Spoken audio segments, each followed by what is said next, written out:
सध्या होऊ घातलेल्या सिंधुदुर्ग जिल्ह्यातील जिल्हा परिषद पंचायत समिती निवडणुकांमध्ये या ठिकाणी किंजवडे जिल्हा परिषद मतदारसंघात फक्त किंजवडे पंचायत समितीचं इलेक्शन या ठिकाणी चालू आहे. आमचं चालू असताना मतदार जो काही मतदाराचा हक्क बजावण्यासाठी येत आहेत, पण म्हणावा तसा प्रतिसाद दिसत नाही आहेत.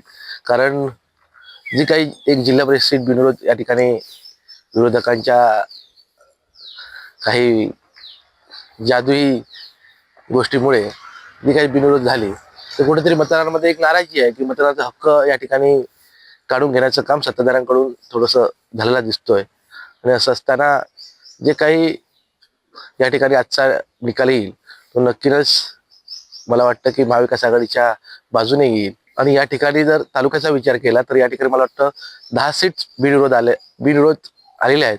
पण असं असताना मला वाटतं साधारणतः 28 ते 30,000 मतदारांचा हक्क हिरावून घेण्याचं काम या मंडळींनी केलं आहे. त्यामुळे जो काही पवित्र मतदाराचा हक्क आहे तो हिरावून घेण्याचं काम जो काही सत्ताधाऱ्यांकडून झाला त्याचंही आज या ठिकाणी मला खेद व्यक्त करावा वाटतोय.